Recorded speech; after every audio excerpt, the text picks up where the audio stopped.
자, 영어로 말하기부터 해볼게요. 내가 하나 틀립니다. 틀리는 거 나중에 찾아라 하면 찾으셔야 돼요. 끝까지 다 듣고 난 뒤에 찾아보세요. foot, tennis, doctor, send, read, run, leave, homework, egg, Christmas, date, Mr. Kim, baseball, baby, help, let, friend, wash, home, study. 뭐 틀렸습니까? 이거죠. 네. 알면서 말을 안 하는 거죠. 이게 녹음될까 봐서 안 하는 거죠. 괜찮습니다. 예, 이걸 축구는 베이스볼이 아니죠. 베이스볼은 야구입니다. 축구는 풋볼 맞죠? 자, 그럼 이제 철자를 써봐야 되겠습니다. 발, foot, foot. 역시 틀릴 테니까 잘 발견하세요. 테니스. n 두 번 쓰고 is, 테니스. 의사, doctor, doctor. 보내다, and, send, 읽다, read, 달리다, run, 살다, live, 숙제, homework. 요 두 개의 단어가 모인 것이니까 요 사이에 이렇게 하이픈 요걸 써도 괜찮습니다. 계란은 egg, 크리스마스 대문자로 써야 되죠. 크리스트마스. 날짜는 date,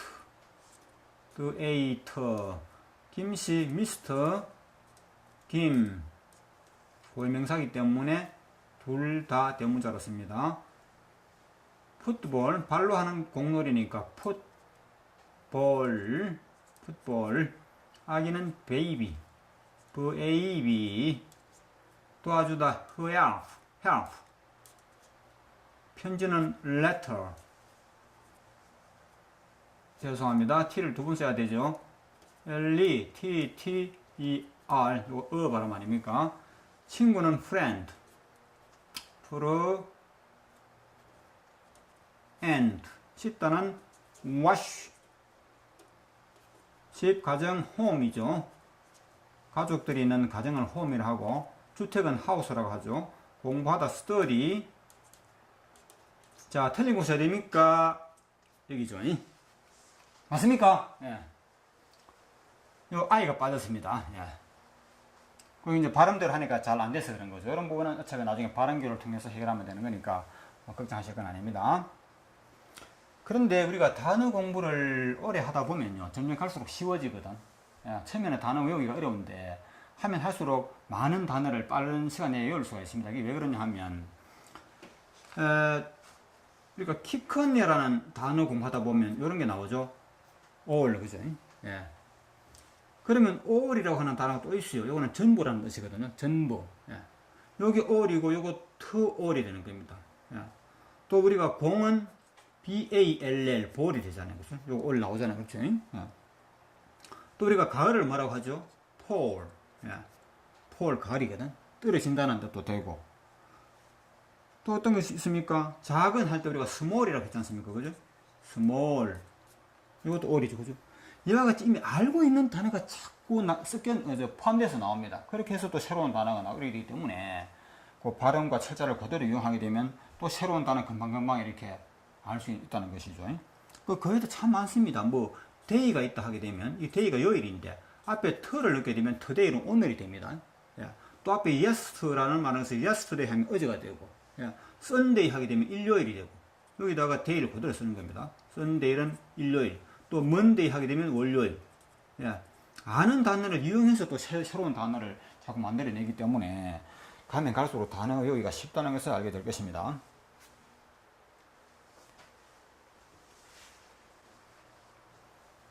이제 우리 영어 하시는 분들이 영어 하다 보면 여러 가지 질문을 많이 하지 않습니까?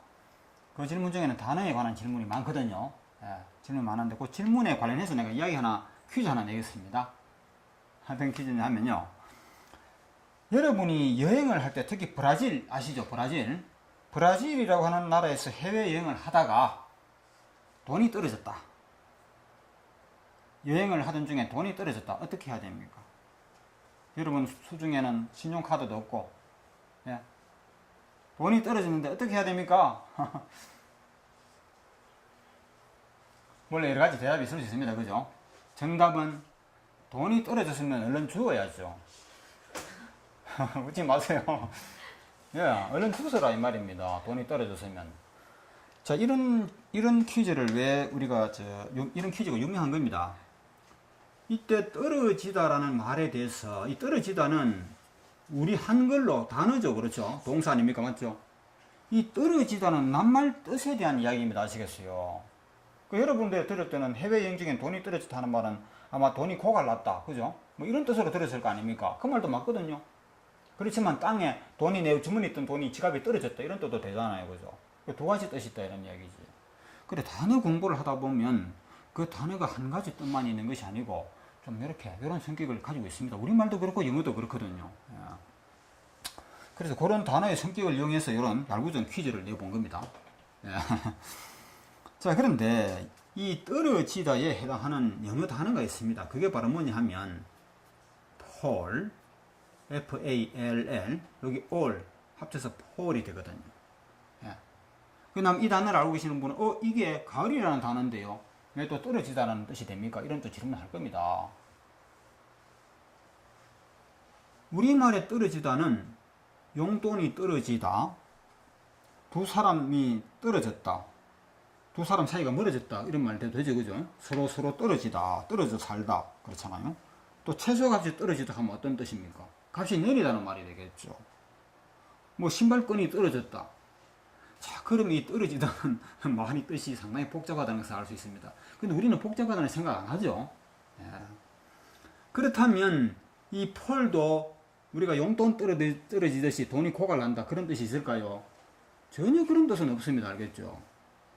이 폴이 영어로서는 가을이라는 뜻이 있는데 우리말에 떨어지다는 가을하고 아무 관계 없잖아요. 맞죠?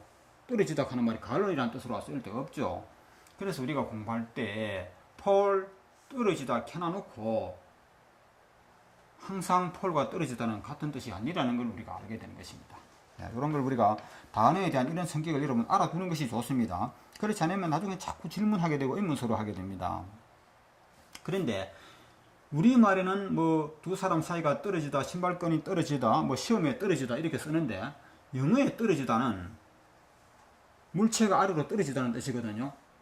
그러면 가을 되면 여러분 보세요. 낙엽이 막 떨어지잖아요. 그죠? 가을 되면 온통 떨어집니다. 낙엽이 막 떨어지죠. 그래서 이게 가을이라는 뜻으로 되는 겁니다. 가을 반대가 뭔지 아십니까? 떨어지는 거 반대, 솟아오르는 거잖아요. 그렇죠? 솟아오르는 걸 영어로 말하는지 아십니까? spring. 예. 용수철이 탁 솟아오르잖아요. spring이라고 하는 겁니다. 그래서 spring이라는 단어는 spring, 떨어지다의 반대로 솟아오르다는 뜻인데 맞거든요. 스프링 하면 샘물이 땅속에서 솟아오르는 거 샘물이라는 뜻도 됩니다. 샘. 핫 스프링 하면 뭐 온천 이런 뜻이 있거든요. 근데 봄 되면 싹도 땅에서 솟아오르고 막 솟아오르잖아요. 그렇죠. 힘도 솟아오르고. 그래서 이것이 낙엽이 떨어지는 것은 가을이고 모든 것이 싹이 솟아나는 것은 봄이다. 이런 뜻에서 이게 사실 봄이 맞아요. 봄. 자, 이와 같이 폴이 떨어지다는 뜻으로서 우리말에 떨어지다와 영어의 폴은 같은 뜻이라고 외우기는 외웠는데 나중에 알고 보면 그게 아니거든. 이런 현상이 굉장히 많습니다. 이거 알고 계셔야 돼요. 그런데 형님을 영어로 뭐라 합니까? 형님은 브라더를 하잖아요. 그렇죠? 그렇죠? 또 여형제는 우리가 시스터라고 합니다. 시스터, 언니를 시스터라고 하죠. 그런데 브라더를 이걸 우리가 형이라고 번역을 했습니다. 또 시스터를 언니라고 번역했지만 이거는 사실은 너무너무 정확성이 없는 번역이거든. 형은 10살이고 동생은 8살이라면 10살 먹은 사람이 형이죠. 그렇죠? 그 밑에 거는 동생이잖아요. 근데 영어에서는 형, 아우 구분 없이 둘 다 브라더입니다. 알겠습니까? 그래서 이 브라더라는 말은 형도 되고 동생도 되고 이래요. 또 그뿐이지 알아요. 오빠도 돼요. 오빠도. 브라더가 오빠라는 뜻도 된다는 겁니다. 또 시스터도 마찬가지죠. 우리말의 언니는 여자 형제끼리 나이가 많은 사람이 언니죠. 그렇죠? 이렇게 보면 우리말의 형과 영어의 브라더와 이 말들은 전혀 같은 뜻이라고 말할 수 없을 정도죠. 그죠? 이런 형상들이 영어에서는 굉장히 많다는 사실을 알아두세요. 그리고 또 하나 더 볼까요? 굉장히 많습니다. 이런 것은 여러분이 이런 단어 아는 분도 있을 거예요. beer 해가지고 우리가 계산서라고 번역을 많이 합니다. 그런데 이건 사실은 계산서하고는 너무나도 거리가 먼 말이에요. 예. 또 여러분이 잘 알고 있는 얼마 전에 배웠던 전치사 on 있죠. on은 책상 위에 on the desk, 그렇죠? on the table, 탁자 위에. 그 뭐뭐 위에라고 번역하지만 사실은 위에라는 말하고는 너무나 거리가 먼 말이에요. on the wall 하게 되면 벽에, 벽 위에가 아니잖아요. 그죠? 벽에, 파리가 벽에 붙어 있습니다. 천장에 거미가 붙어 있습니다. on the ceiling, 천장 위에라고 하면 안 되죠. 이런 현상을 앞으로 여러분이 많이 경험을 하게 될 거예요. 그러나 이런 문제 때문에 우리 한국 사람들이 영어 공부하는데 굉장한 어려움을 겪었는데 요 부분은 아주 쉽게 해결하는 방법을 최근에 마련했습니다. 아시겠죠? 뭐 이거 생략했습니다. 이 부분은 야구는 베이스볼, 학생, 스튜던트, 오렌지, 카드, watch, 애플, work, desk, white, day, miss game, uncle. 자, 요거는 여러분이 해보시기 바랍니다.